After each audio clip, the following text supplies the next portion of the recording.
Pai do Senhor, vamos estar de pé, fazer uma oração a Deus, agradecimento. Logo após o nosso diácono André, segundo superintendente da escola, nós estamos prosseguimento a lição desta manhã, essa lição maravilhosa, que nos aprender um pouco mais de Deus. Oremos a Deus nesse momento. Senhor, nosso Deus, nosso Pai, agradecemos a Ti pela Sua bondade, ter nos permitido deitar. Ó Deus, dormimos e acordamos, porque o Senhor é poderoso para nos sustentar e nos despertar. E neste momento estamos aqui, Senhor, na Tua casa, juntamente com Teus filhos e filhas. Rogo a Ti a Tua misericórdia em favor dos Teus servos e servas, que Tu venha tomar direção, Senhor, deste trabalho, venha nos conceder a graça, o poder, a Tua presença, a Tua virtude, a Tua virtude, venha jogar por terra tudo que não provém de Ti. Abençoa cada um dos Teus filhos, irmãos, irmãs que já vêm chegar, todos aqueles que ainda estão conosco, ó Deus, para aprender de Ti nesta manhã gloriosa, nessa escola bíblica dominical. Quero entregar também aqueles que nos vão nos acompanhar por intermédio da internet, através do Facebook. Todos sejam alcançados, abençoados, alimentados, edificados, fortalecidos no poder do Senhor, na revelação da Tua poderosa palavra. Fica conosco, te pedimos e te agradecemos em nome de Jesus. Amém. Podem sentar.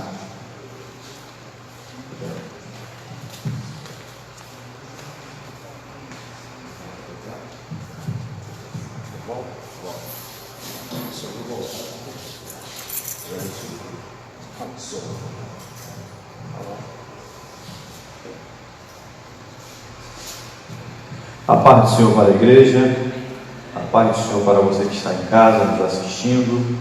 Vamos louvar a Deus, irmãos. Eu gosto sempre de louvar, pelo menos com o hino da harpa, para a gente manter um pouquinho daquela nossa liturgia, pelo menos um hino da harpa, tá bom? Vamos louvar a Deus com o hino, se eu não me engano, número 88. Hino 88. O pastor precisou sair, a princípio ele estará retornando para fazer as conclusões finais. Nós vamos seguindo esse nosso culto de adoração a Deus através do estudo da palavra do Senhor. Hino de número 88, revela a nós, Senhor.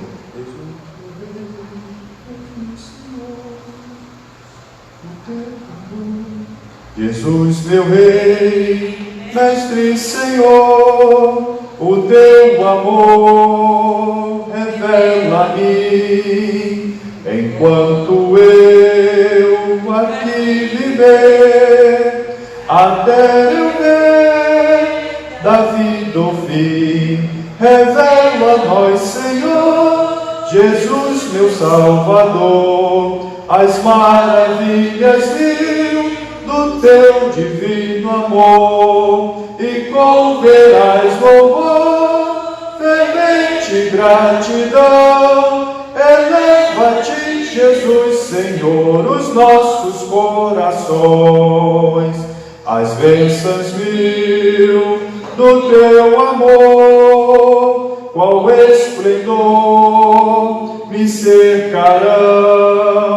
O Teu olhar será, Jesus, a grata luz do coração. Revela a nós, Senhor, Jesus, meu Salvador, as maravilhas mil do Teu divino amor, e converás louvor, fervente gratidão. Eleva-te, Jesus, Senhor, o nosso coração.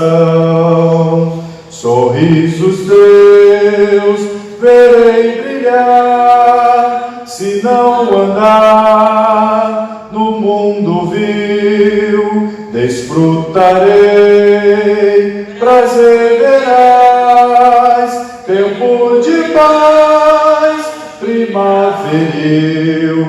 Revela a nós, Senhor, Jesus, meu Salvador, as maravilhas mil do Teu divino amor, e converás louvor, fervente gratidão. Eleva-te, Jesus, Senhor, o nosso coração.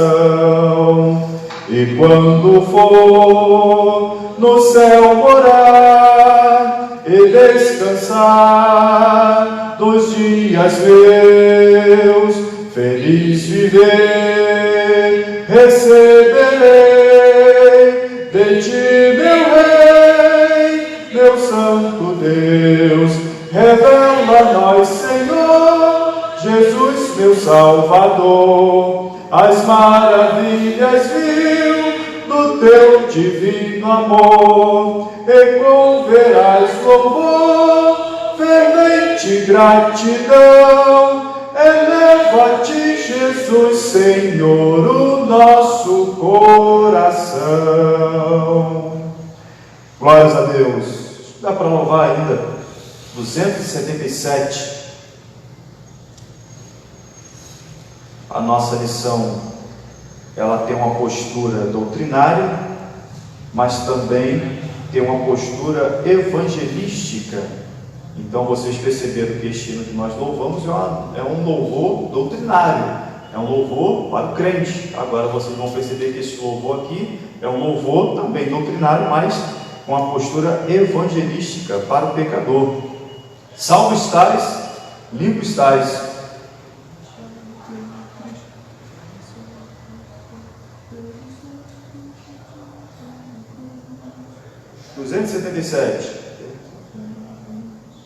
Tens achado em Cristo plena salvação, pelo sangue vertido na cruz, toda mancha lava do teu coração, este sangue eficaz de Jesus. Salvo estás, limpo estás, pelo sangue de Cristo Jesus. Tem teu coração mais alvo que a luz, foste limpo no sangue eficaz. Vive sempre ao lado do teu Salvador, pelo sangue que mana da cruz. Do pecado foste sempre vencedor, como foi meu bendito Jesus. Salvo estás, limpo estás, pelo sangue de Cristo na cruz.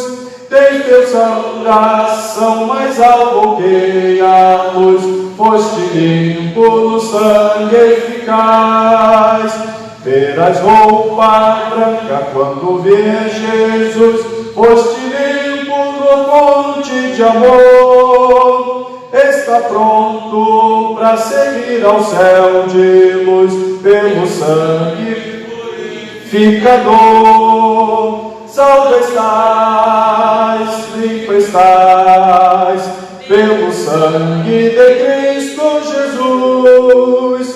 Tem teu coração mais alvo que a luz, foste limpo no sangue eficaz.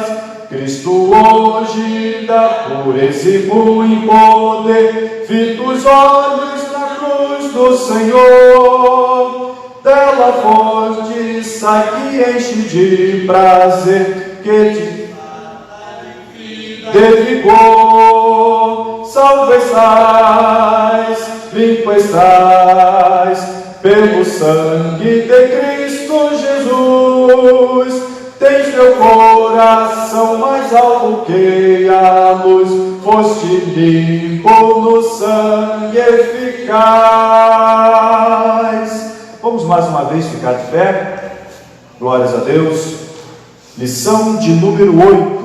A data de hoje é 24 de maio de 2020. O título da lição diz assim: edificados sobre o fundamento dos apóstolos e dos profetas. Eu só vou fazer a leitura, irmãos. Os irmãos acompanhem, porque o áudio não sai, né, Marcelo? Mas no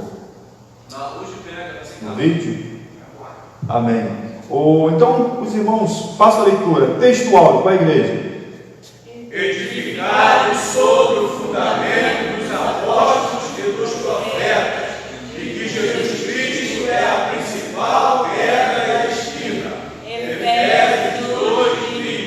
A verdade prática, ela diz assim: Jesus Cristo é a pedra basilar da igreja, que está edificada por meio dos ensinamentos dos apóstolos e dos testemunhos dos profetas.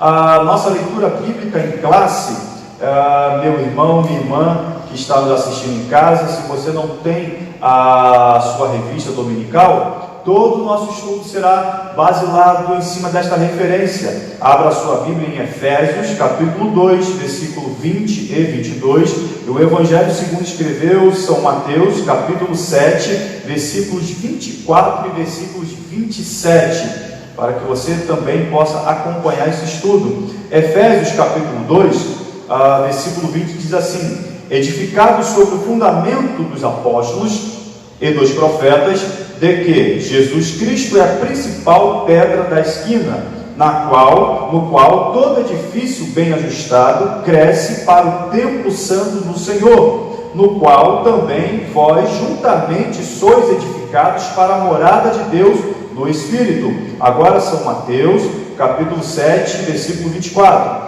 Todo aquele, pois, que escuta estas minhas palavras e as praticas, assemelhá-lo-ei ao homem prudente que edificou a sua casa sobre a rocha.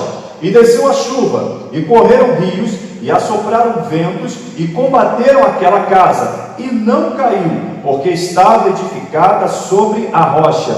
E aquele que ouve estas minhas palavras e as não cumpre, compará-lo-ei ao homem insensato que edificou a sua casa sobre a areia. E desceu a chuva, e correram rios, e assopraram ventos, e combateram aquela casa, e caiu, e foi grande a sua queda. Que nós, como igreja, possamos estar com a nossa vida fundamentada na rocha basilar da igreja, que é Cristo Jesus. Vamos fazer mais uma oração nesta manhã. Deus poderoso, Deus santo, na sua santa presença, dando início a esse estudo bíblico dominical, queremos te pedir e suplicar a tua graça, a tua proteção, que o Senhor possa iluminar as nossas mentes, nos capacitando para ministrar, e que todos os alunos, tanto em casa, assistindo através do aparelho, possam ser também edificados através da tua santa palavra. Continua cuidando da tua igreja, Pai querido, assim como o Senhor tem feito. Continua nos despertando, continua nos dando graça, nos dando vida na tua santa presença. E ora, Senhor, vem buscar a tua igreja o mais breve possível. Muito obrigado por tudo. Abençoa o pastor Wallace, que precisou sair, que ele possa lograr êxito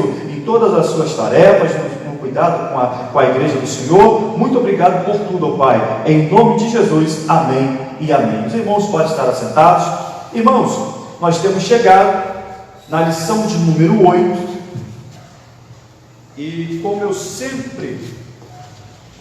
eu gosto de dizer, como eu iniciei a aula no domingo passado, sempre faço assim: quem estudou a lição, meu irmão, minha irmã?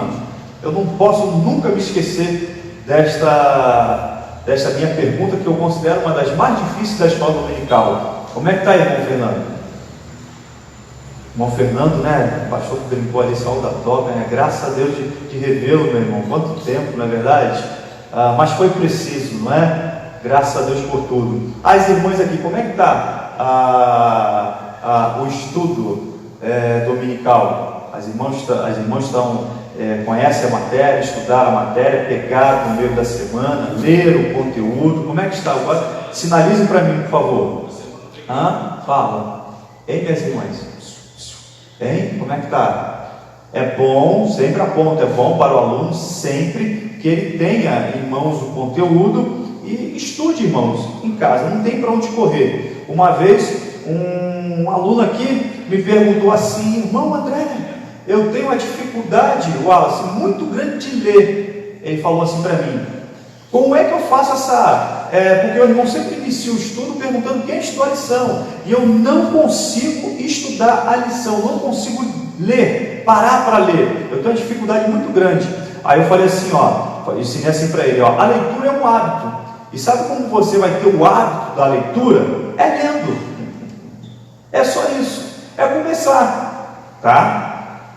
A maior dificuldade das pessoas é o início. Depois que você inicia, claro, vai dar sonolência, vai dar fome, e vai dar, a coluna vai doer, e a dor de cabeça vai vir. Se der dor de cabeça, isso é bom, sabe por quê? Sinaliza que você está pensando, você está aprendendo, o cérebro está trabalhando. Assim como você faz um exercício de academia, de corrida, nos dói os músculos, o cérebro é a mesma coisa. Tá? Se deu dor de cabeça quando você está lendo, isso é bom, sinaliza que você não ser pensante, amém? Então, fica a dica para nós nos aprofundarmos e termos esta postura de leitura, não só da revista dominical, irmãos, que eu considero o seu estudo particular, mas o meu estudo principal aqui, ó, independente de eu estudo a lição ou não, ó, isso aqui eu não vou nem perguntar, isso aqui é para o crente, de estudar a Bíblia Sagrada, amém? A lição é a lição de número 8, edificados sobre o fundamento dos apóstolos e dos profetas. Irmãos, na lição anterior, nós vimos agora a nossa posição.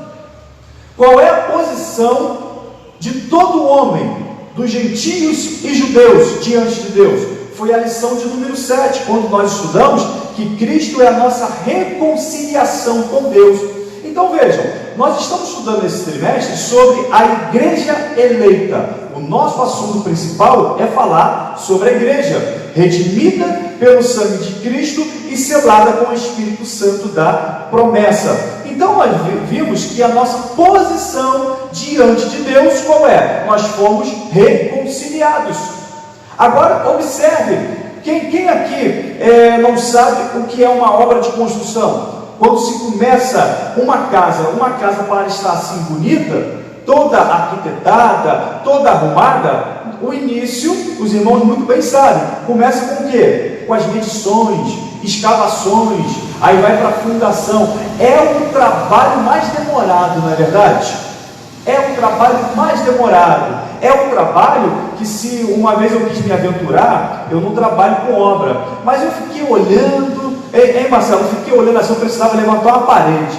Aí eu falei assim, eu vou no Google, eu vou pesquisar no Google, eu acho que não é difícil levantar uma parede não, eu acho que eu consigo fazer isso aí. E fiquei pesquisando, e tem um prumo, e tem isso. Aí o pedreiro falou bem assim para mim, aí eu fui obrigado a contratar um pedreiro, e a gente quer economizar, né, de qualquer lado, não é verdade? Aí eu contratei o pedreiro e ele falou assim, olha, se não levantar a parede direito, o que pode acontecer, irmão Fernando? Ela cai.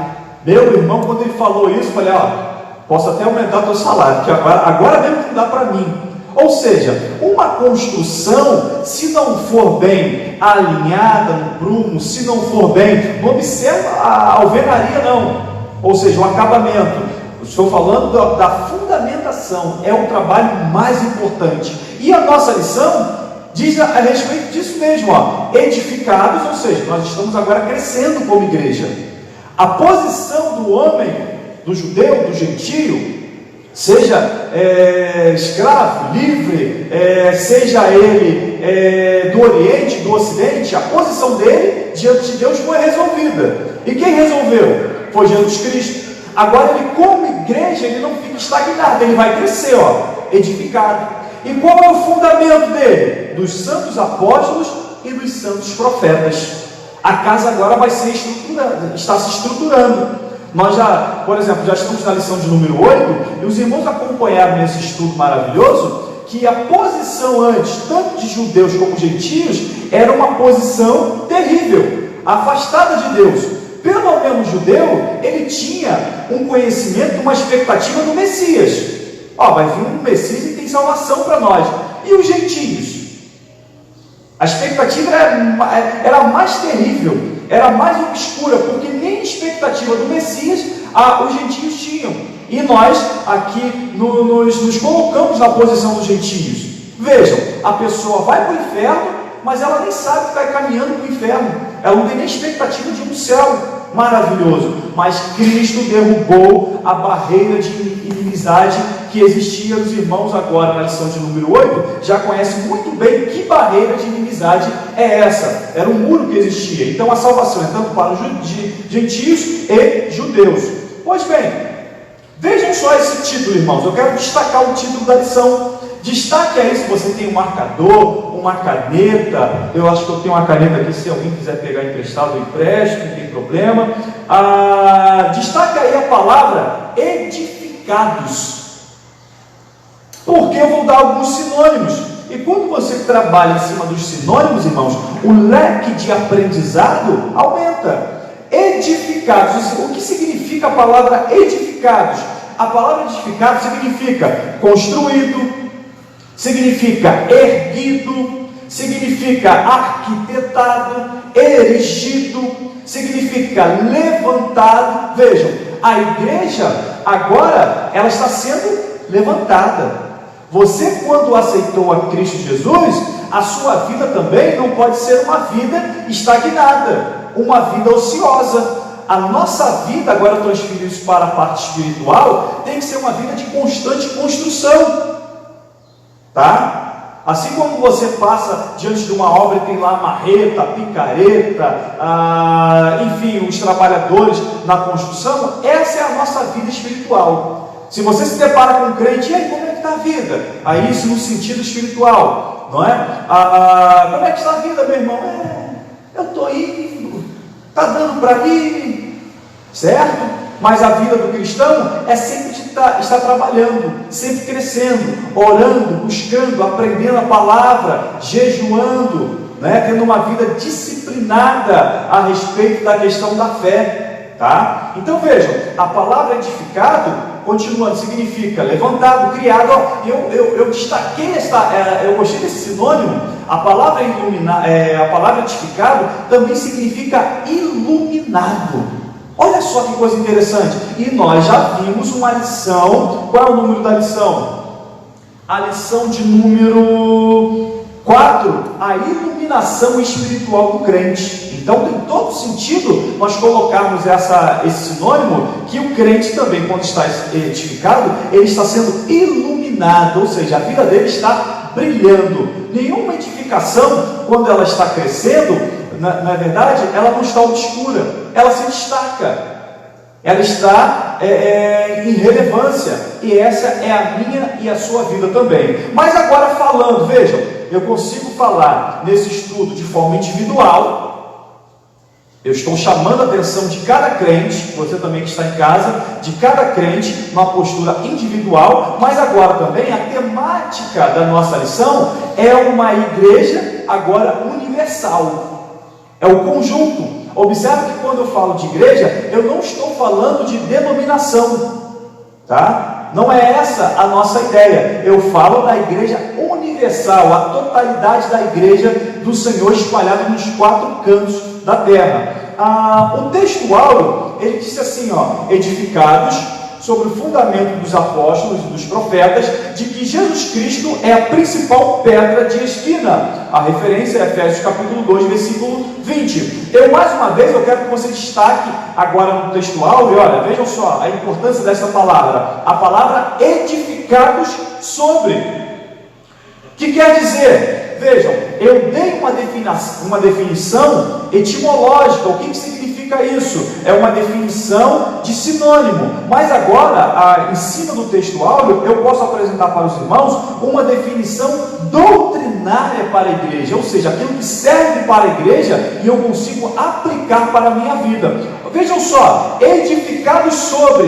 O que isso significa? Com respeito à fé cristã e à vida cristã, tanto toda a igreja e os seus membros individuais, como edificar sobre a única fundação que é Cristo. Então viram, quando eu falo edificados sobre, eu estou falando da totalidade da igreja espalhada nos 4 cantos da terra, mas também individual. Eu e você precisamos crescer. Não posso ter uma vida minguada, não posso ter uma vida espiritual míope, aniquilada. Aí já viu, irmã, você quer morar numa mansão ou você quer morar num casebre? Fala, tem aquela, como é que se fala? Meia água, não é isso? Escolhe aí. Eu quero morar aí num quarto de sala, eu quero morar aí numa repartição aí, uma casa com 2 quartos no mínimo, fica um ambiente mais confortável, não fica, meu irmão? Eu quero, mas tem gente que tem 1000 Felipe, agora transfira isso para a questão espiritual. Não, uma casinha para mim está bom. Ele nunca prospera espiritualmente. Ele está sempre parado. A casinha dele está cheia de goteira. Ele nem se preocupa de consertar. Não, já viu você morar numa casa que tem goteira? Eu botei ontem olha o que aconteceu comigo. Eu botei não tem assim na janela, e você coloca assim um telhadinho do lado de fora para a chuva não bater, daquela chuva de vento para não molhar, né, a sua casa. Aí eu botei, tá vendo? Estou sempre me aventurando de fazer minhas coisas dentro de casa. Aí, só que não ficou muito legal não. Aí aquela ventania que estava dando ontem, aí estava balançando assim, ó. Meu ouvido e da esposa também foi em cima do meu quarto. Aí um dia a gente dormiu com aquilo. Eu precisei trocar de quarto. Umas 5 horas da manhã a gente foi para o quarto da bebê. Eu falei, vamos dormir no quarto dela. Esse barulho, parece que meu ouvido está até doendo por causa daquele barulho. Aquela ventania. Aí ontem eu cheguei, aí era meia-noite ou 1 hora da manhã, eu levantei, sabe o que eu fiz? Fui lá, arranquei tudo. Peguei uma enxada e botei para baixo. Falei, agora eu consigo dormir. Mas tem gente que a sua casa espiritual está cheia de defeito e ela consegue dormir. E parece que está tudo tranquilo para ela, e ela não muda, e tem goteira, e tem cupim, e tem rato. Agora transfira isso para uma postura espiritual, meu irmão, minha irmã. A coisa é muito séria, não é verdade?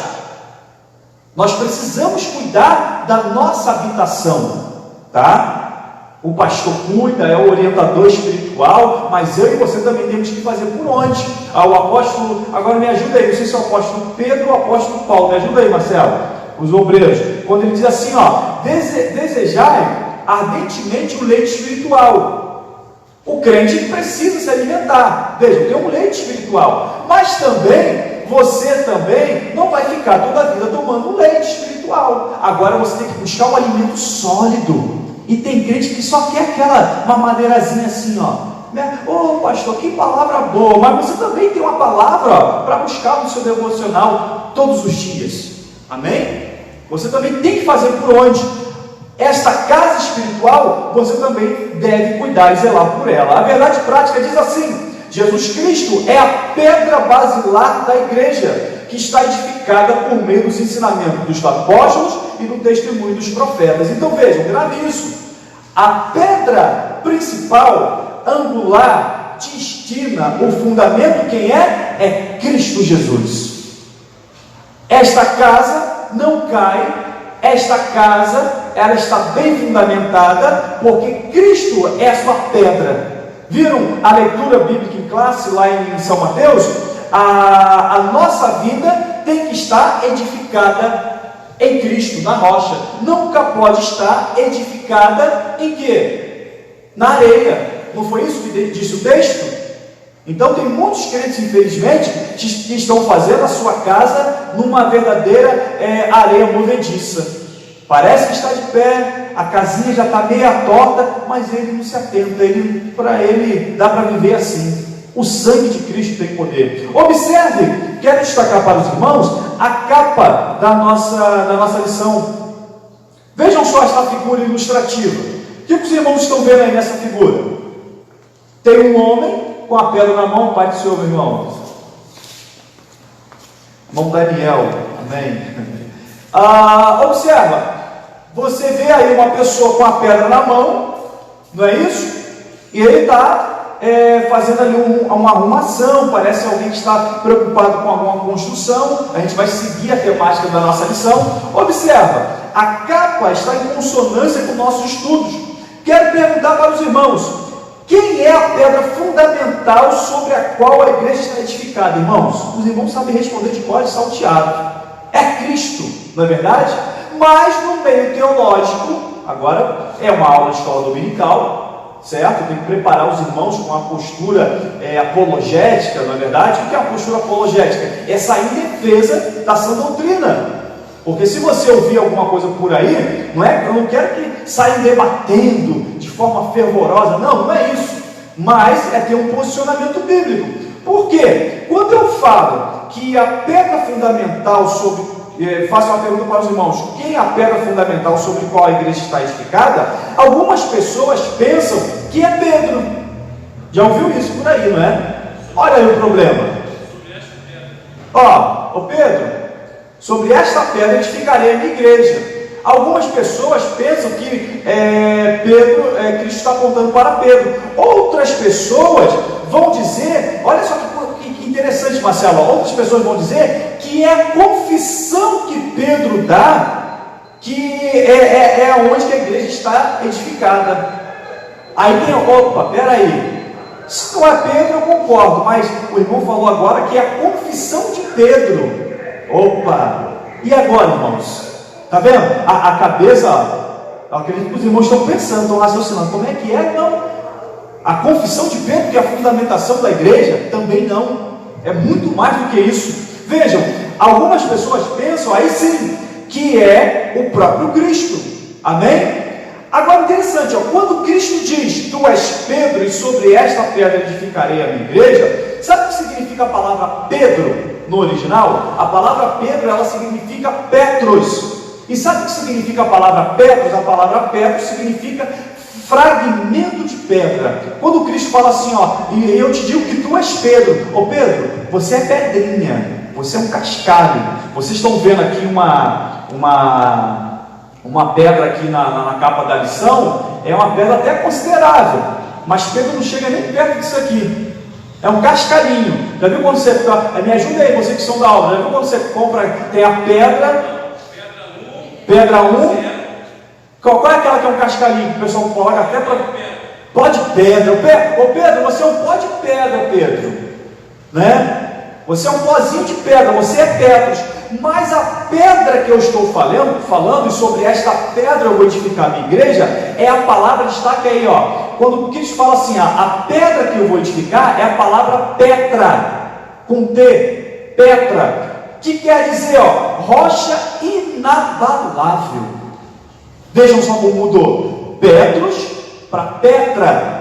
Petros é cascalho, é pedrinha, pó de pedra. Agora Petra é pedra inabalável. E é Cristo Jesus.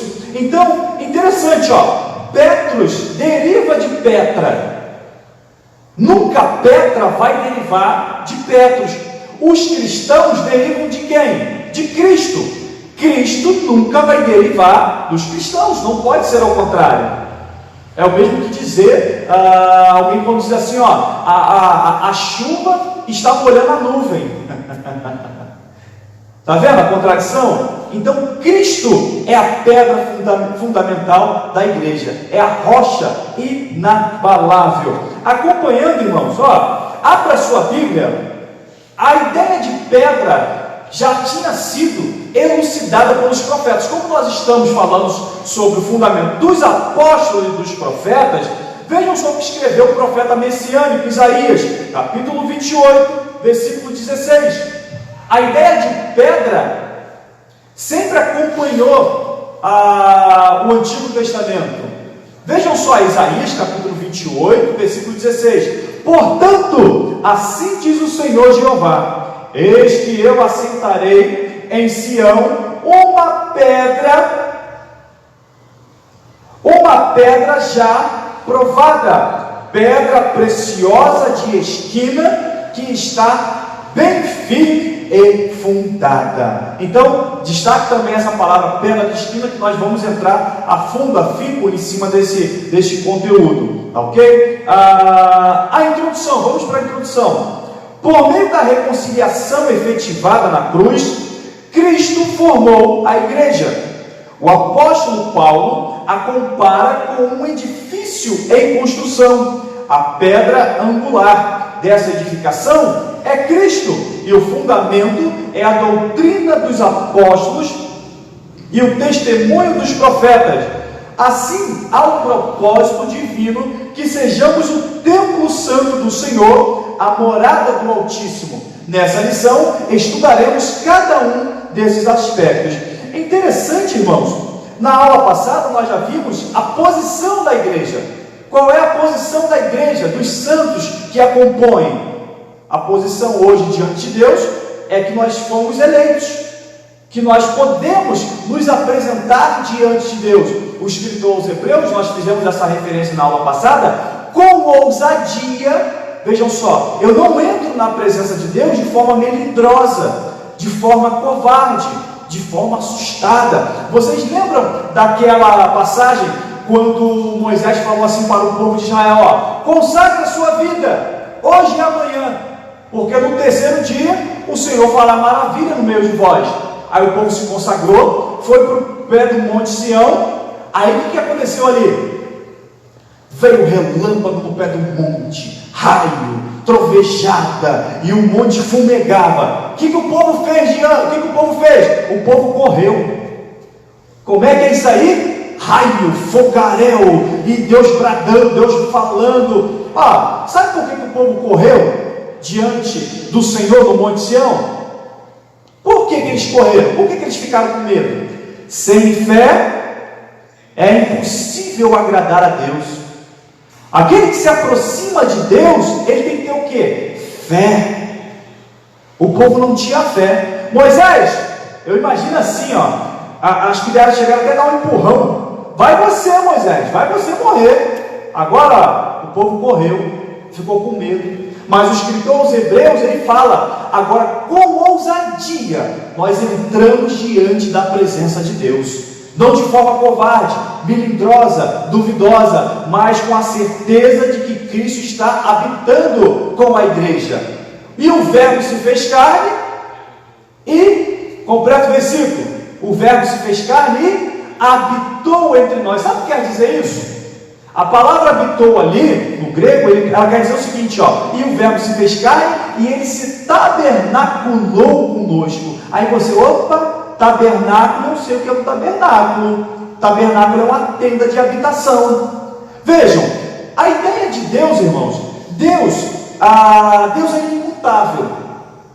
O propósito inicial de Deus, vejam só, estou pegando lá no Éden. Qual é o propósito inicial de Deus? É de habitar com o homem. Sempre foi essa a ideia de Deus, a ideia original. E como Deus não muda, Ele também nos dias de hoje quer habitar conosco, todos os dias. Como que acontecia na viração do dia? O que acontecia? Era Adão que ia procurar Deus?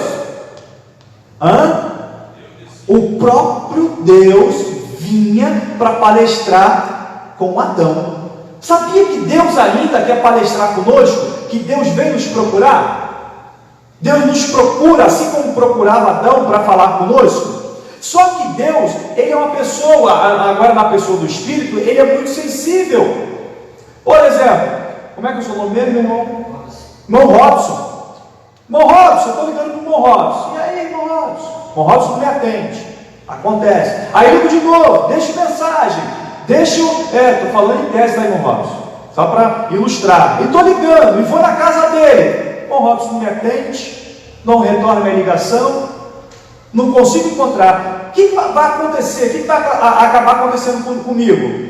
Poxa, eu vou imaginar, falando em tese, tá, meu irmão? O irmão não quer palestrar comigo, o irmão está até correndo de mim. Isso acontece nos dias de hoje.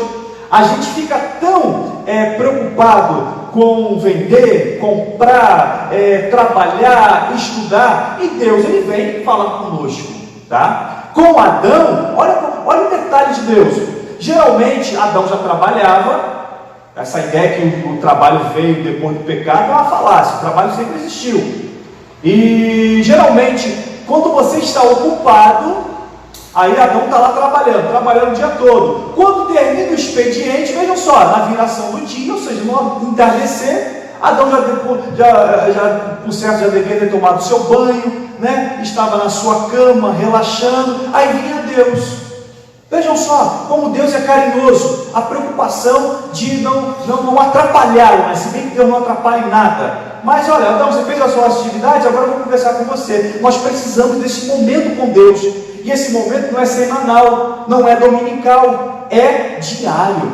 Agora, o momento que você vai ter com Deus é você que vai organizar a sua vida. É de manhã, é aquele momento que você tira para falar com Deus, é à noite. Alguns estão tão na atividade frenética, é na madrugada, aí é com você, tá? Não tem como eu estipular o horário para Deus palestrar com você. Então a ideia de Deus foi de sempre habitar com o ser humano, de tabernacular. Isso eu não preciso de um templo físico. arquitetado como esse. É diário. É indo trabalhar, é indo passear, no lazer, almoçando. Deus quer sempre estar com a sua criação. Amém? Vamos lá, seguindo. Um edifício espiritual. É interessante que agora nós já não somos mais estrangeiros nem forasteiros. Se você pegar o versículo 19, nossa leitura começou no versículo 20, mas se você pegar a partir do versículo 19, o apóstolo Paulo vai falar isso. Já não sois mais estrangeiros nem forasteiros, mas concidadãos dos santos e membros da família de Deus. Vejam, eu antes, para estar aqui, eu era considerado estrangeiro, forasteiro, mas agora, vejam, nos versículos anteriores, você sobe mais os versículos, os gentios não participavam da comunidade de Israel. Eu agora, como igreja, eu não estou nem preocupado de fazer parte da comunidade de Israel, mas agora eu sou família de Deus. E essa lição nós podemos até aproveitar para falar um pouquinho sobre família, se bem que vai ter uma lição própria para isso. É a lição de número 12, a conduta do crente em relação à família. Por quê? A família, irmãos, qual é a estrutura da sociedade? É família. Por que a mídia, a ideia de alguns políticos é destruir a família? Porque se destrói a família, que é a célula da sociedade, a sociedade ela fica desarrumada. Alguma coisa ainda que não é implantado, por exemplo, como ideologia de gênero, não é isso? Estudos do ateísmo não é implantado porque a família ainda segura alguma coisa. Então veja a importância da família.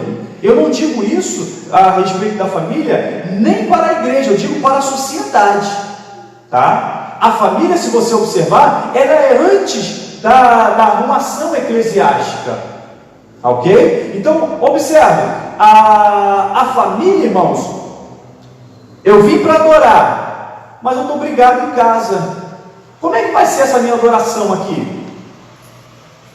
Vai ficar complicado, não vai?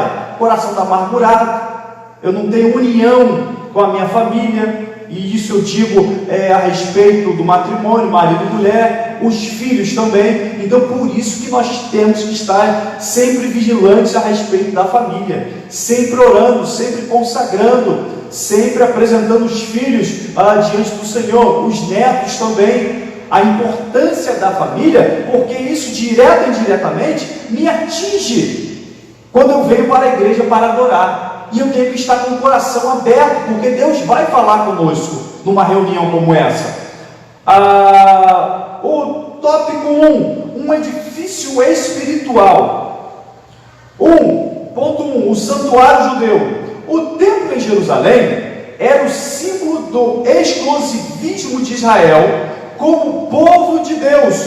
A proibição dos estrangeiros acessarem o templo era um motivo de inimizade entre os gentios, a reconciliar ambos os povos. Cristo aboliu as leis cerimoniais, desfez a inimizade entre eles e formou uma nova humanidade, a igreja. Assim, o templo judaico perde a sua relevância e um novo conceito de santuário é apresentado. Então vejam, Cristo aboliu as leis cerimoniais. Nós vimos na aula passada que a lei, questão de prova, hein? A lei ela se divide em quantas partes? Você também que está em casa. A lei ela se divide em quantas partes? A lei é uma, mas ela se divide em 3 partes.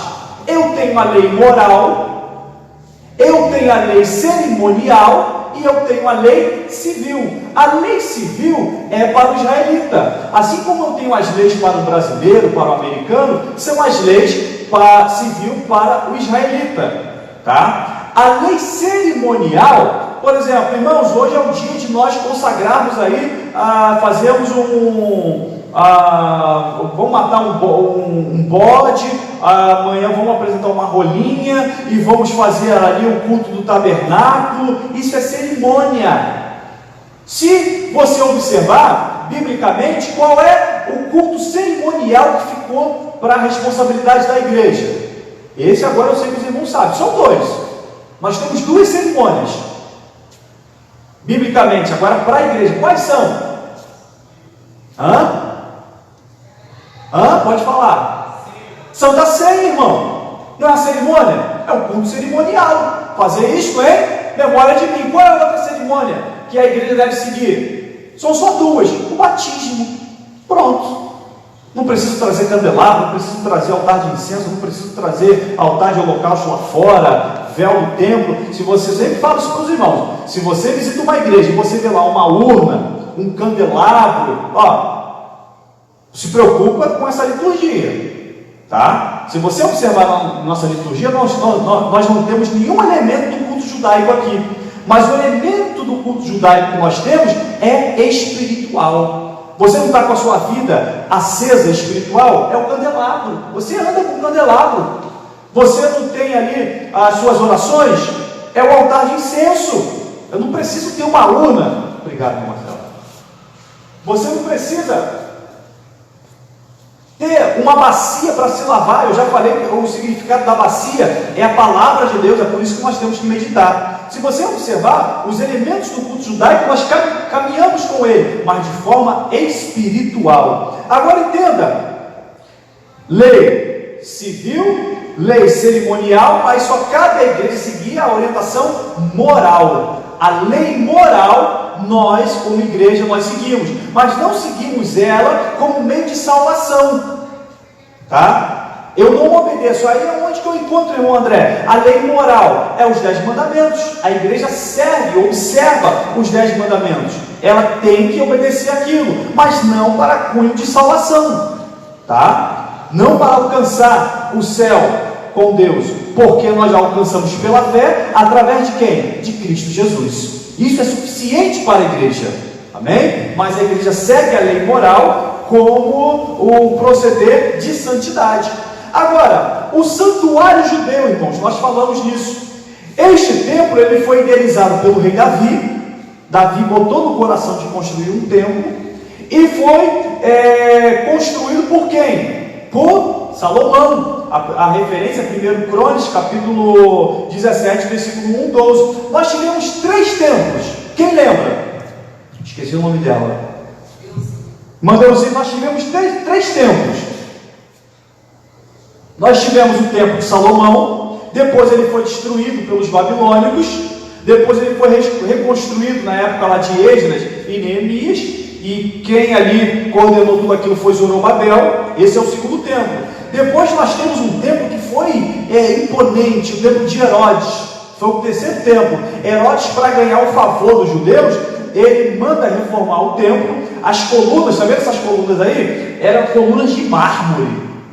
Lembra quando os apóstolos falam para Jesus: olha, que templo, que construção, era uma construção imponente, chamava atenção. Aí o que Jesus fala? Não vai ficar pedra sobre pedra, vai cair tudo isso aí. E isso aconteceu em que ano? No ano 70 depois de Cristo, quando os romanos invadiram e destruíram aquele templo. Então vejam, eu tenho um templo de Salomão, tive um templo na época de Zorobabel, e tive agora um terceiro templo na época de Herodes. Cristo passou por esse templo. Agora vai ser construído o 4º templo.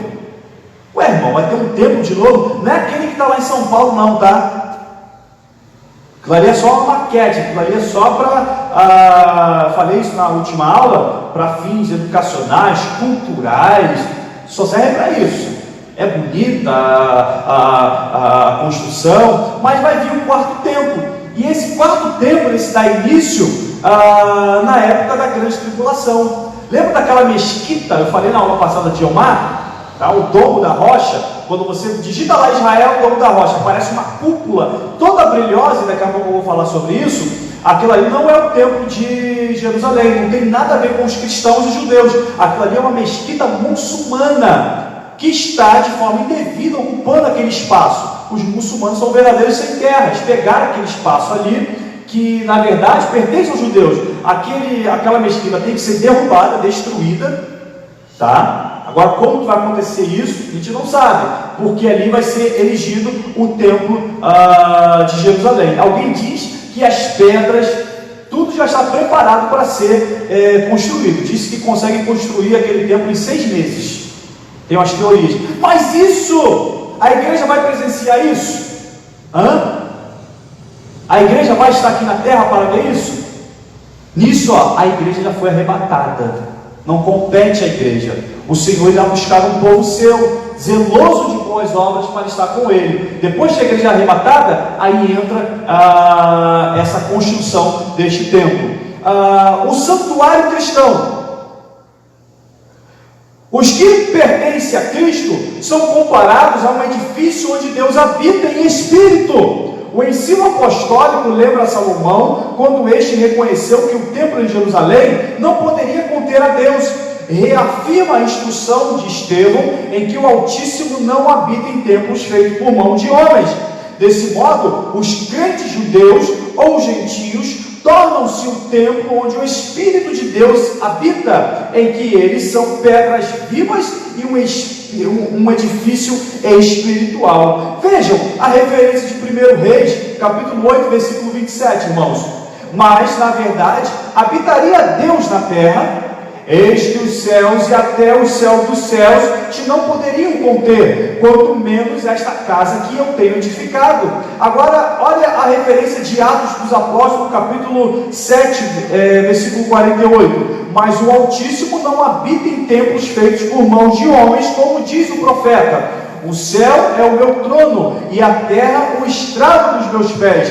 Que casa me edificareis, diz o Senhor? Ou qual é o lugar do meu repouso? E ainda a referência de Atos, capítulo 17, versículo 24, diz assim, o Deus que me fez o mundo, e tudo que nele há, sendo o Senhor dos céus e da terra, não habita em templos feitos por mãos de homens. Na verdade, irmãos, Deus nunca quis um templo para Ele, tá? Ué, André, como é que Deus iria palestrar com o homem? O templo é importante para, hoje, nos nossos dias, é um local onde nós nos concentramos, um culto de adoração em conjunto, aonde estiver 2 ou 3 reunidos, eu estarei no meio de vocês, tá? Isso diz a respeito da coletividade da igreja, tá certo? Agora observa, Deus ele vinha com Adão palestrar. Vejam, se tabernaculou, ou seja, habitou entre nós, como um verdadeiro amigo, ombro a ombro. Adão, constrói uma casa. Você vê isso na Bíblia? Não, Deus é simples, irmãos. Deus é tão simples, que lá para Moisés, Deus podia pedir para fazer uma casa bem bonita, né? Ele é o dono do ouro e da prata. Ele é rico, olha, faz uma casa espetacular, igual os reis da terra. O que Deus pede para Moisés fazer? Faz uma tenda, é o tabernáculo. Olhem a simplicidade de Deus. Faz uma tenda e a cobertura, a lona, é de cabra. Uma coisinha bem simples, tá? Quem olhava por fora e passava por Israel, olha lá o israelita, tem lá no meio deles um tabernáculo, uma casa que nem a cor é opaca por fora, não chama atenção. Que tabernáculo sem graça é esse? Não chamava nenhuma atenção para aquele que não era espiritual, mas aquele que conhecia o culto de adoração a Deus, sabia do valor que existia. Então veja, Deus é simples. Ele não pede uma estrutura física montada. Hoje as igrejas estão preocupadas de colocar banco acolchoado, de colocar ar-condicionado e de expandir. Irmãos, isso para acomodação. Quem não gosta de sentar? Eu também não vou ser nécio de falar que um banco bonito desse para sentar é cômodo. Não é isso. Mas isso para Deus, irmãos, sabe o que eu vou falar agora? Não serve de nada. Toda essa estrutura que você está vendo aqui, diante de Deus, serve para nada. Quando a igreja for arrebatada, tudo isso aí vai ficar. Tem igrejas que são verdadeiros, a estrutura é lindo de se ver, a arquitetura, né, chama atenção. Amém por isso, para fins de acomodações.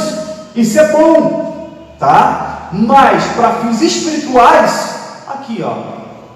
E às vezes a gente está mais preocupado de ver uma parede pintada do que tirar a sujeira do pecador que está lá fora. Não é verdade? A gente está mais preocupado com o ar-condicionado que não está funcionando, mas o pecador que está indo para o fogo do inferno, a gente não quer ir lá levar uma palavra de salvação para ele. Então veja, a preocupação é espiritual, não é física, não é material. Amém? Então Cristo, Deus, Ele pede para construir um tabernáculo. Um tabernáculo, ao meu ver, sem graça, para quem não conhecia o propósito. Mas para quem era espiritual, e a Bíblia fala sobre isso, discerne bem todas as coisas, servia muito aquele tabernáculo. Agora, nós vimos, irmãos, o templo de Salomão. No livro de Atos nós já vimos o templo de Diana, o templo de Atenas e demais santuários pagãos. Deus não habita em templo feito por mãos de homem. Na nova aliança, os judeus gentios tornaram-se o templo do Espírito onde Cristo habita. Vejam, 1 Coríntios capítulo 3, versículo 16: não sabeis vós que sois o templo de Deus e que o Espírito de Deus habita em vós? Esse é o verdadeiro templo. Vejam, o objetivo que Deus tinha lá no Éden foi alcançado hoje, nos dias de hoje, através da igreja.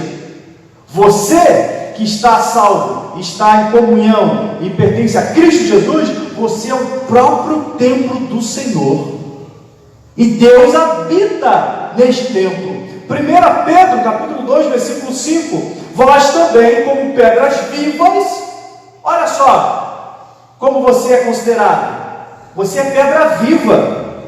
Sois edificados casa espiritual e sacerdócio santo para oferecer de sacrifícios espirituais agradáveis a Deus por Jesus Cristo. Ponto 3, a pedra angular. Na arquitetura antiga, a construção de um edifício requeria uma pedra angular. Ela é traduzida como a pedra mais importante ou pedra principal. Ela era posta no canto do prédio para sustentar o alicerce, firmar e unir toda a estrutura e manter as paredes em linha certa. Para que se tenha uma ideia dessa dimensão, em uma das escavações do local do templo em Jerusalém, foi encontrado um monólito com cerca de 12 metros de comprimento. Irmãos, essa igreja aqui tem quantos metros? Tem 20, não tem? Acho que chega a ter 20 metros. Imagina uma pedra angular, ou seja, é uma pedra. Imagine esse púlpito aqui, ó.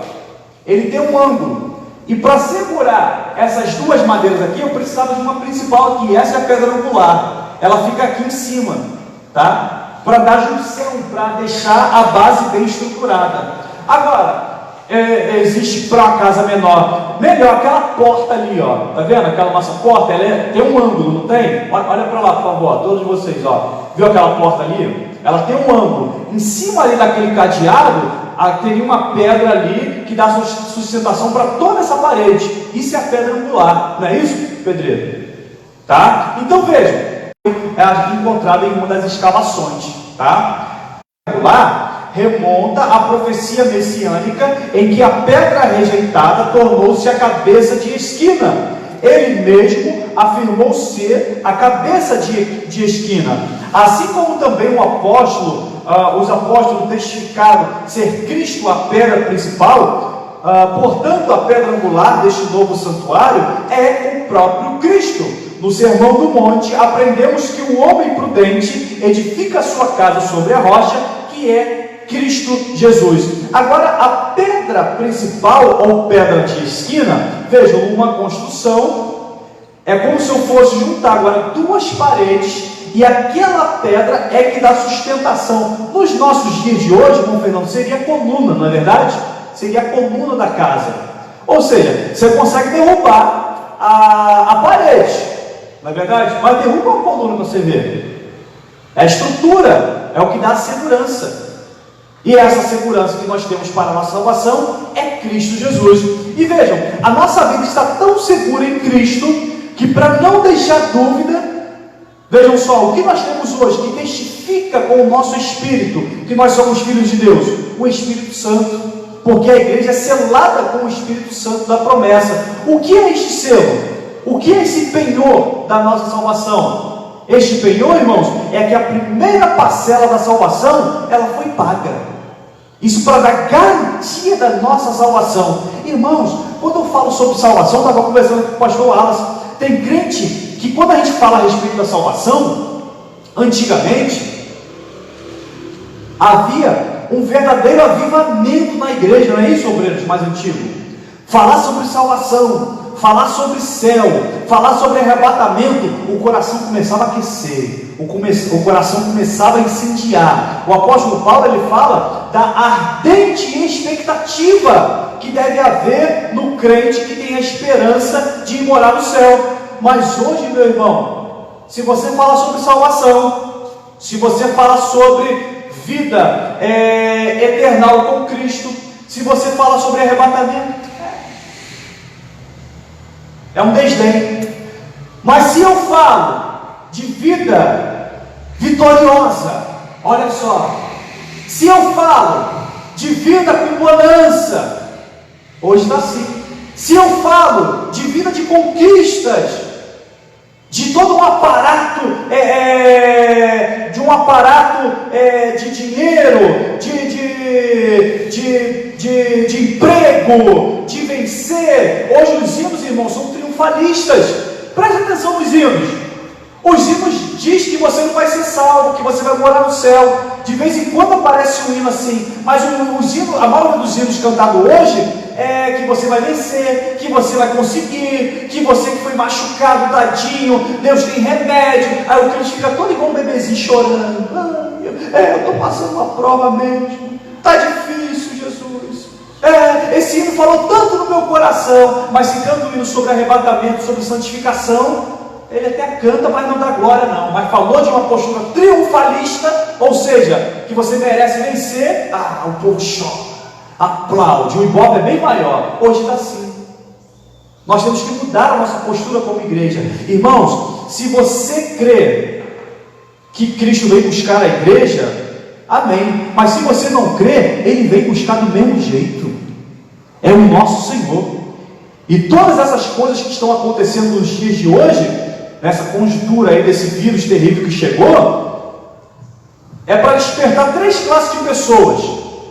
É para despertar o mundo, é para despertar o desviado e é para despertar a igreja. Infelizmente, sabe o que está acontecendo?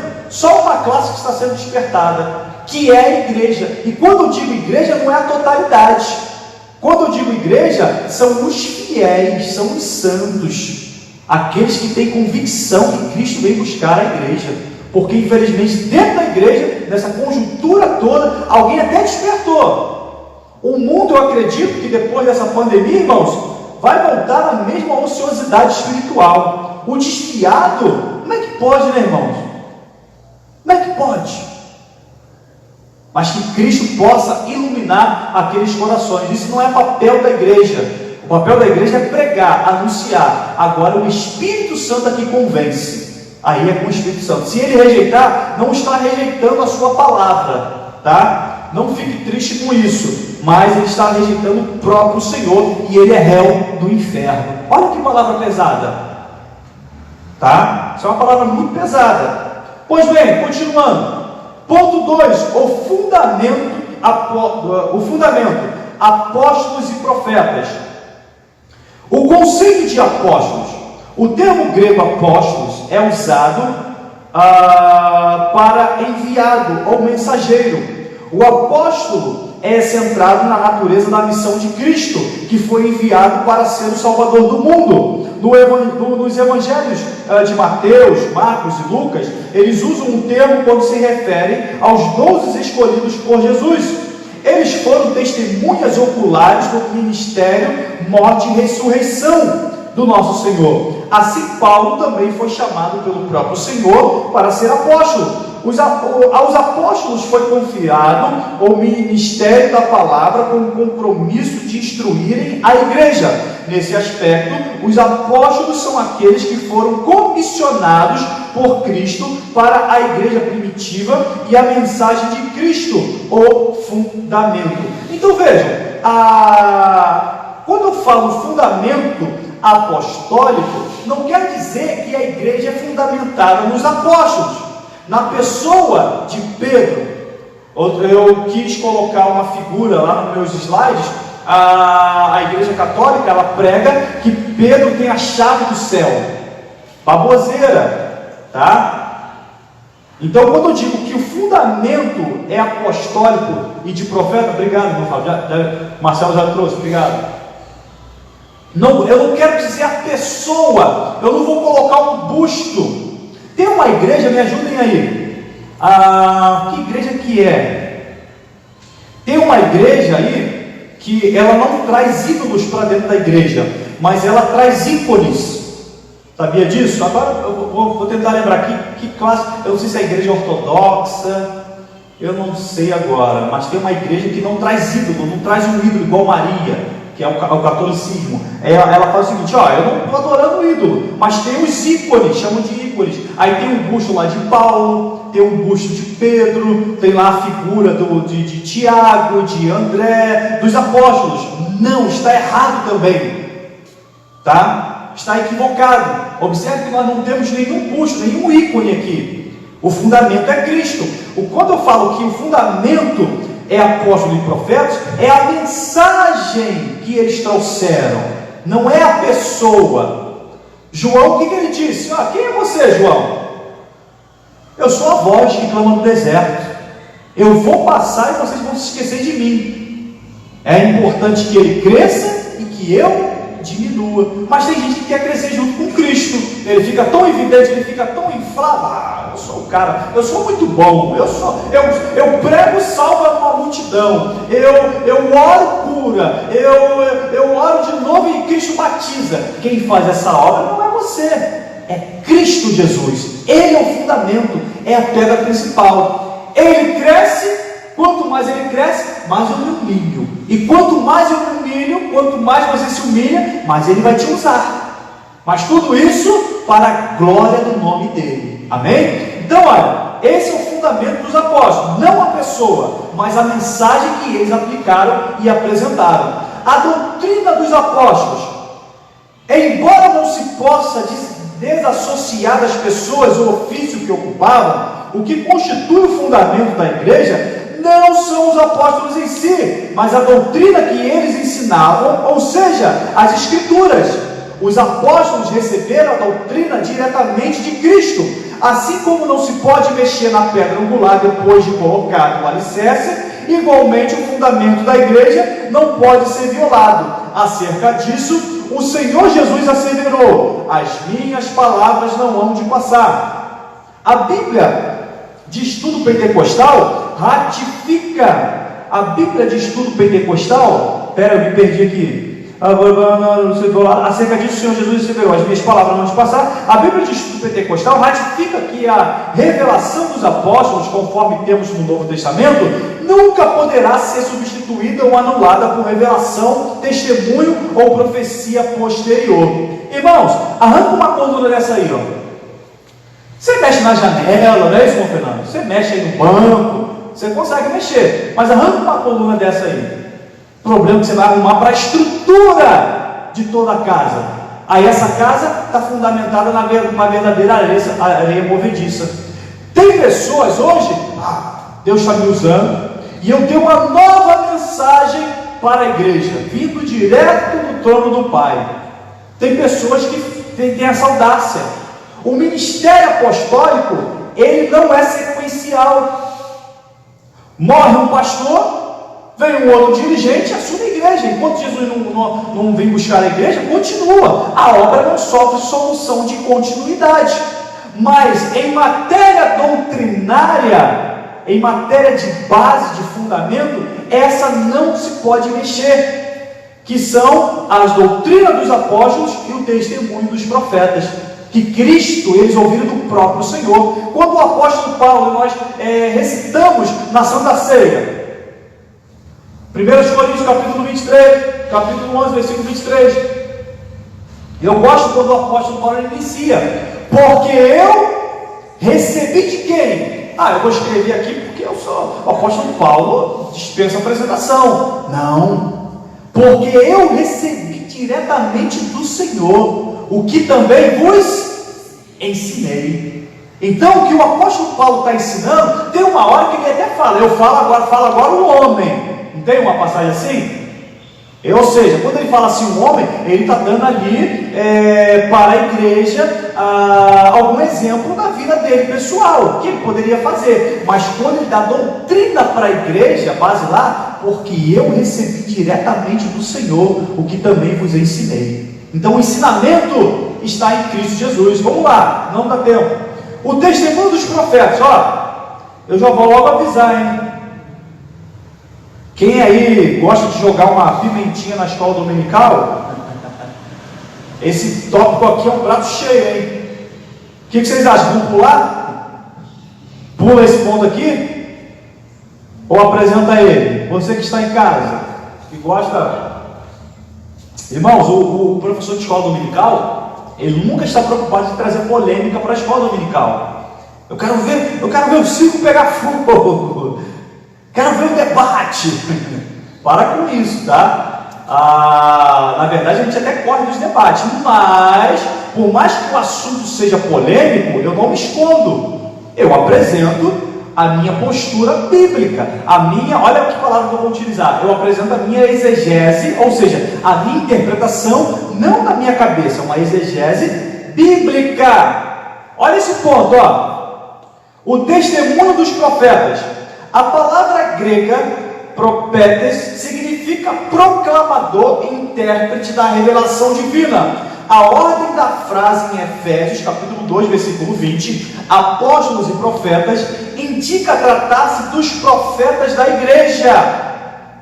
Olha o termo polêmico forte que ele está dizendo aqui, ó. E não, olha esse não, e não os do Antigo Testamento. Rapaz, que é isso?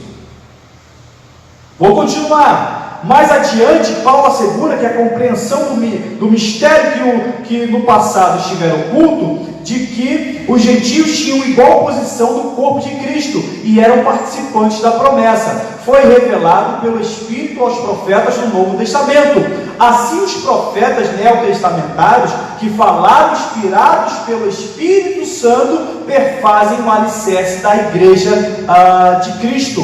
Irmãos, observe, aqui não está se falando dos profetas do Antigo Testamento. Quando fala que o nosso fundamento é os apóstolos e testemunho dos profetas, estamos falando dos profetas do Novo Testamento. Observe que a ordem é qual? É profetas e apóstolos.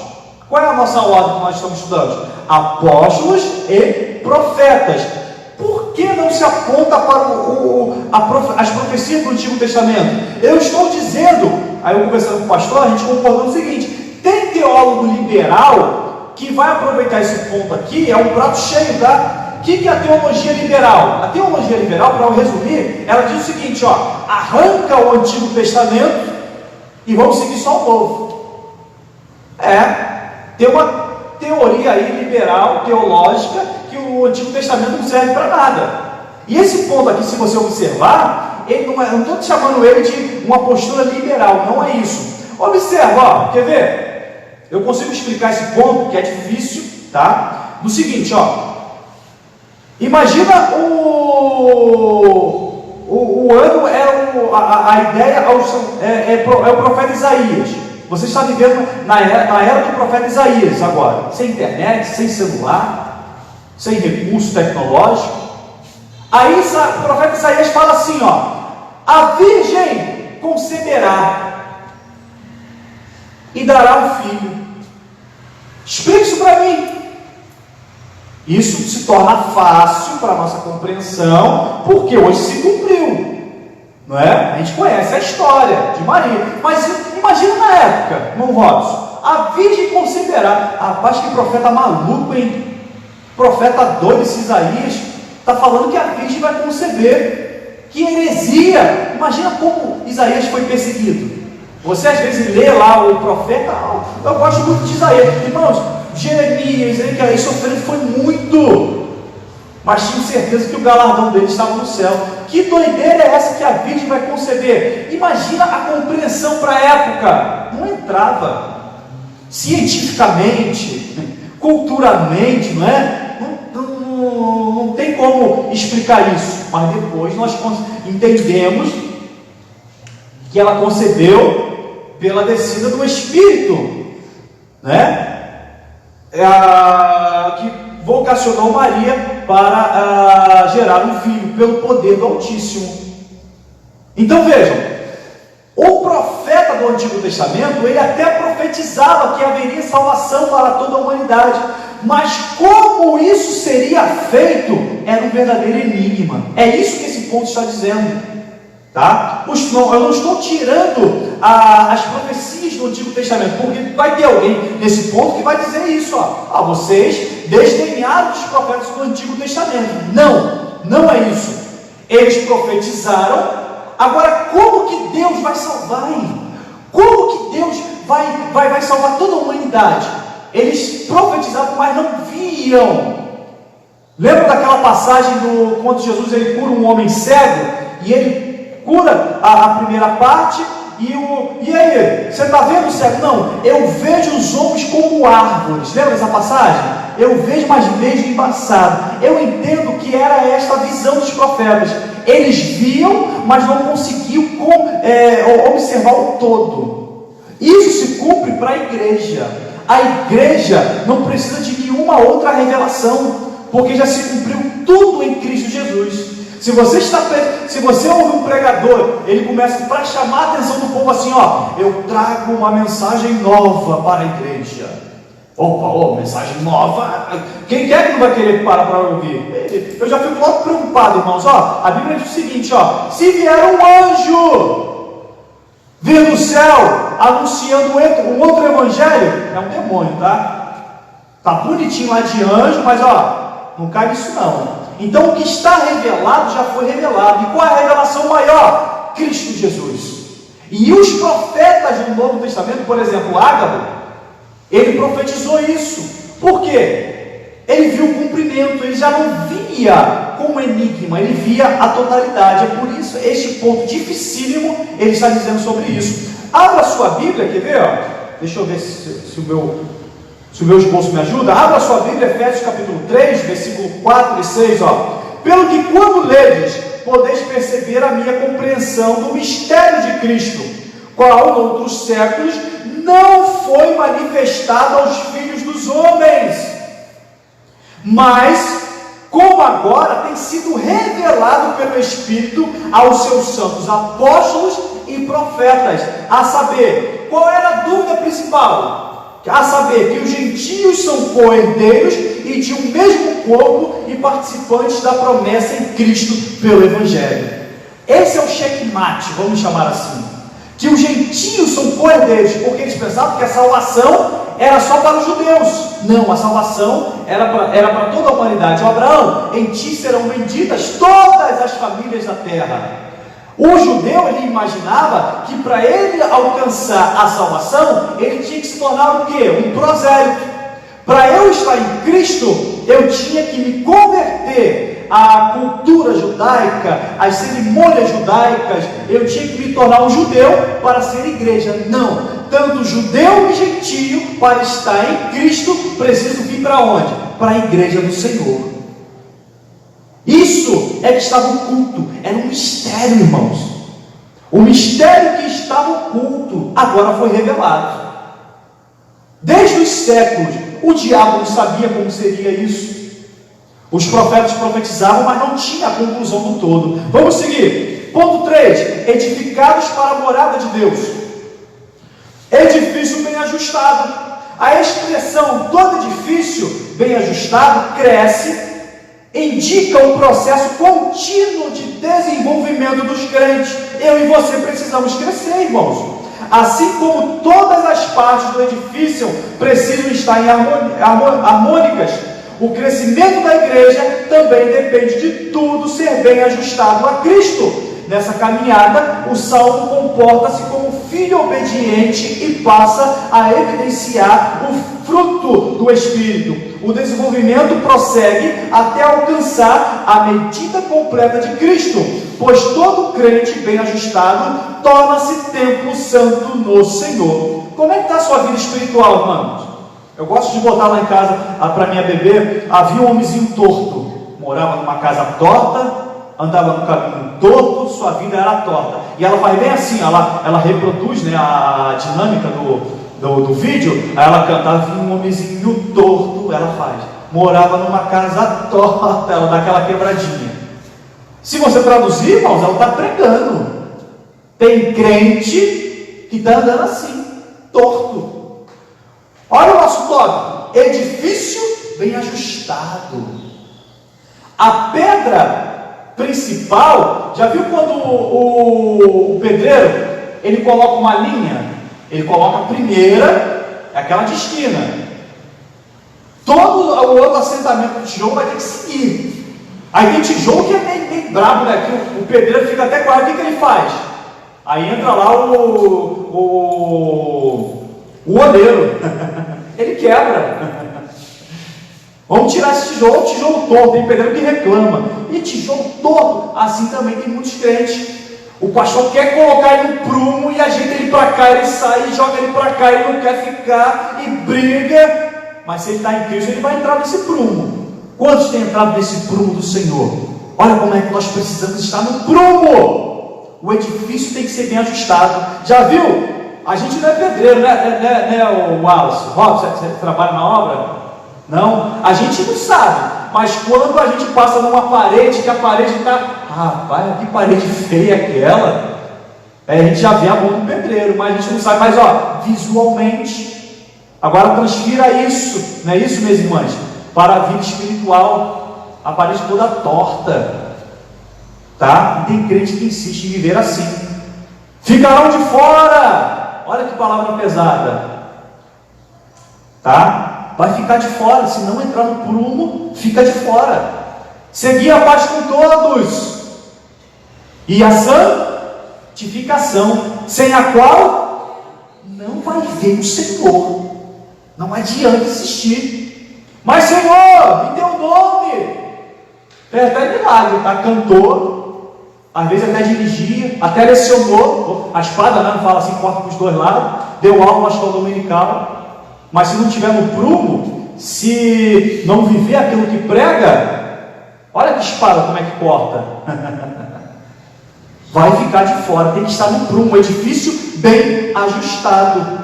Indica um processo contínuo de desenvolvimento. Cristo, além de ser um princípio de estabilidade e diretriz da igreja, é também um princípio de seu crescimento. As pedras incorporadas em conjunto, pedra de esquina e fundamento, apóstolos e profetas, são harmoniosamente ajustadas umas às outras.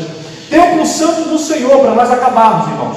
A palavra aqui usada para templo é o vocábulo naon. Grave isso é importantíssimo, irmãos. Que ensinamento maravilhoso nós estamos aprendendo nesta manhã. Olha essa palavra, naon.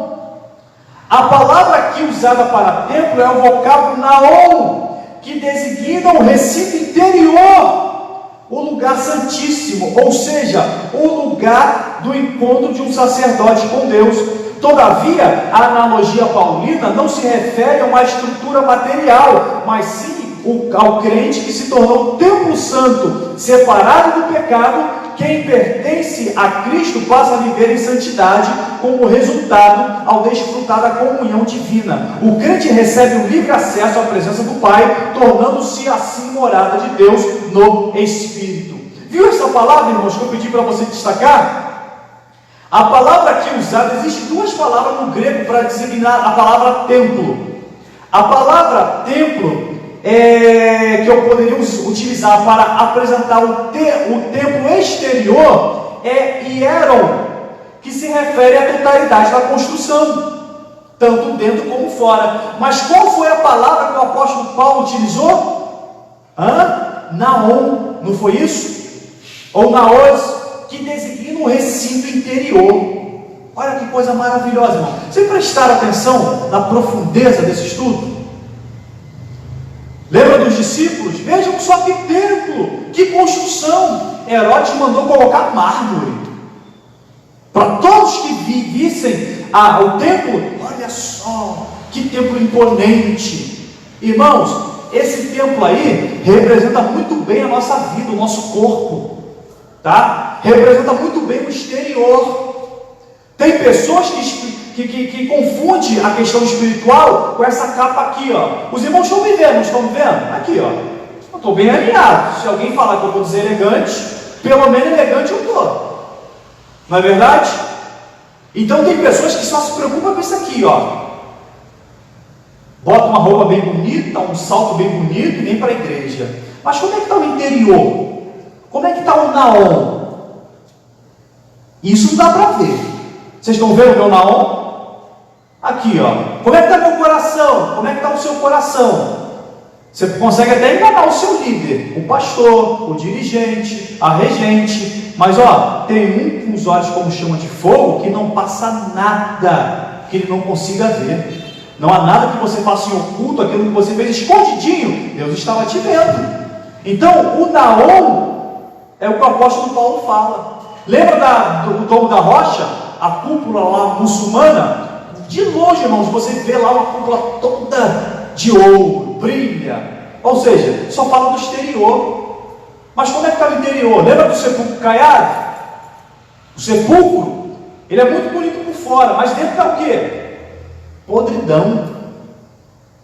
Então vejam que estudo, irmãos, para a igreja. O templo de Jerusalém, se você for observar o original, não chamava muita atenção. Se você for ver, Salomão ele gastou mais tempo com a própria casa dele do que com o templo. Você olha Salomão, Salomão muito sábio, mas deixou muito a desejar. Mas depois no final ele se converteu, quando ele diz que tudo é vaidade. Ele gastou mais dinheiro com a própria casa do que com o templo do Senhor, tá? No templo dele tinha marfim, ó. Tinha mármore, a casa dele, mas o templo dele mesmo, vamos fazer o templo, vamos? Aí levantou, não teve tanta preocupação em comparação com a sua própria casa. Agora vejam, o templo exterior, o tabernáculo, lembra do tabernáculo? As cortinas, não chamavam atenção, mas o que tinha dentro? Ó, tinha púrpura, tinha carmesim, tinha um azul, tinha branco, o colorido era só por dentro. Observa que, olha como é que Deus faz, irmãos. O material utilizado para o altar de incenso lá fora era feito de que? Confeccionado com que tipo de material? De cobre. A pia, que também estava lá fora, que dava para ver, também era de cobre. Então veja, o material não é tão nobre.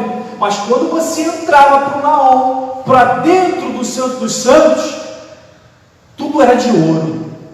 Vejam só, a sua vida e a minha vida exteriormente, não se preocupe de chamar a atenção do exterior, de querer falar bonito, de ensinar bonito, não é isso. O que traz o ensinamento é a nossa vida em Cristo Jesus, é o nosso naon. A nossa vida tem que ser uma vida colorida, uma vida acesa. O ouro não fica do lado de fora, mas fica aqui, ó, escondidinho. Ninguém está te vendo, meu irmão, eu sei disso, mas ó, Deus está olhando tudo isso, e o seu galardão, alguma coisa a gente recebe aqui nesta vida, mas principalmente no porvir com o Senhor Jesus Cristo. Último ponto, eu vou encerrar. Depois, presbítero Daniel, já senta aqui, o senhor ora pelo final da bênção apostólica. O pastor falou que se eu não chegar, dá continuidade. Isso é a igreja, é assim mesmo, tá, irmãos? No Antigo Testamento, a expressão morada de Deus fazia alusão ao tabernáculo e depois ao templo israelita. Indica lugar de habitação permanente e de comunhão íntima. Como já vimos, o crente tornou-se templo santo do Senhor. Isso indica que Deus habita em nós por meio do Espírito, e que tal afirmação ratifica o ensino apostólico de que Deus não habita em templos feitos por mãos de homens. Ele reside individualmente dentro de cada cristão, bem como no corpo inteiro do crente, a igreja formada por judeus e gentios. Irmãos, eu estou encerrando esta aula. Será que dá para a gente extrair algo interessante para esse final, irmãos? A palavra de Deus é muito rica. Quem aí deu uma entrada no apartamento? O Alce, eu sei que quer casar. Sei que todos os irmãos têm casa, mas o Alce está fazendo um investimento, irmãos, na tenda construtora, e ele deu entrada ali num apartamento. quarto de sala, com vista, né? Você quer com vista, né? Você não quer aquele que fica escondido, não, né? Agora, o Wallace, ele só vai pegar a chave para morar. Olha que matéria maravilhosa, irmãos, que eu vou falar no início. O Wallace, o irmão, só vai pegar a chave para morar quando o apartamento tiver o quê? Fala mais alto. Quando tiver pronto. Ele vai morar quando tiver lá os tijolinhos, não está nem pintado, tá no chão grosso. Eu quero um apartamento, eu comprei. Irmãos, Deus não faz assim. Deus não habita na sua casa espiritual quando ela está pronta. Como é que está a casa aí? Não, agora vou morar com você. Não, Deus não faz assim. Ele já mora conosco quando os primeiros tijolinhos começam a ser levantados. Ele já começou a morar com você. Se você está imaginando que Deus vai morar, quando tiver muita teologia, e quando eu ser um crente que eu oro 5 horas, 10 horas, quando você está orando seus 5 minutinhos, Deus já está com você. Quando você está orando 10 minutinhos, quando você está vindo para a igreja, Deus já está com você. Deus, Ele habita numa casa quando ela está em construção. Ele participa de todos os detalhes dessa construção. Não é só quando ela está acabada. Vai chegar uma hora que nós vamos ser considerados varões de estatura perfeita. Isso é só do céu. A casa vai ser completa. Mas enquanto nós estamos aqui, de vez em quando tem que tirar um tijolo.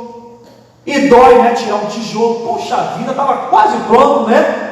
Mas eu vou tirar, eu vou arrumar. E essa arrumação, é espiritual. Vai doendo, vai precisando. Mas tem que entrar no prumo. Que Deus em Cristo nos abençoe, meus irmãos.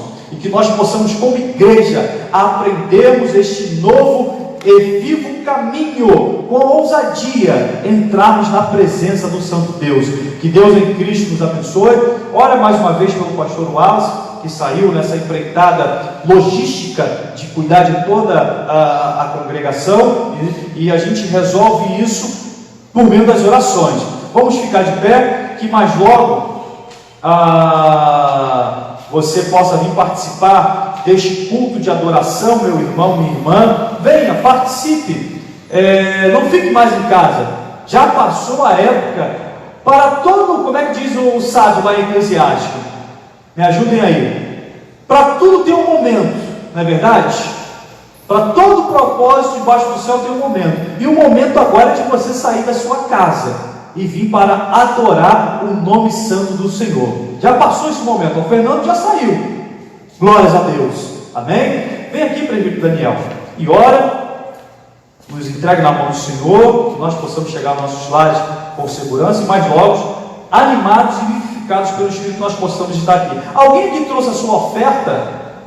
Alguém trouxe oferta para a escola bíblica dominical? A gente separa a oferta, tá, irmão? Quem está tirando? Tira a oferta, Lázaro, por favor, com a revista dele.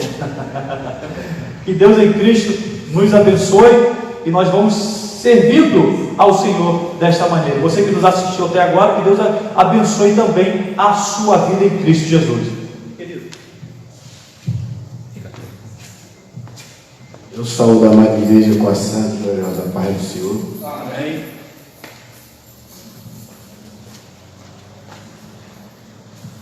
Vamos estar, assim, orando. É motivo de muito. Eu costumo dizer que não há outro lugar melhor do que esse. Eu nunca gostei de perder uma escola bíblica dominical. É a melhor coisa que tem. Onde nós aprendemos a palavra do Senhor. Vamos estar orando, agradecendo a Deus, e pedir a Deus, que vai passando, cessando essa pandemia, e que as coisas venham estar, eu creio, que em breve nós vamos estar retornando, as coisas estão voltando ao normal.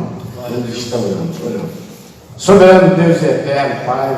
Pai, nós só estamos na manhã desse dia entrando na tua presença. Só pedindo perdão pela falta de pensamento e palavra. Aí está a tua igreja. Muito obrigado por esta escola bíblica dominical, pela tua palavra, pelo ensinamento. Muito obrigado por tudo. Cada um que o Senhor trouxe nesta escola dominical da manhã, que o Senhor venha estar também levando em paz para a tua casa. O Senhor também, logo mais também, que o Senhor venha também estar nos dando um culto abençoado, com a sua presença real, que nesta manhã nós podemos sentir a tua presença neste lugar. O senhor também, o nosso pastor Wallace, saiu para resolver assunto da igreja. O senhor vem a ser com ele, a campanha Jordão, vai entrando com providência. O senhor toma nas tuas mãos. É isso que eu te peço, não só hoje, mas para todo sempre. Amém e amém. Receba a bênção. A graça de nosso Senhor e o amor de Deus e a comunhão do Espírito Santo seja convosco. Amém. E toda a igreja diz: amém. Até aqui nos ajudou o Senhor, por isso estamos alegres.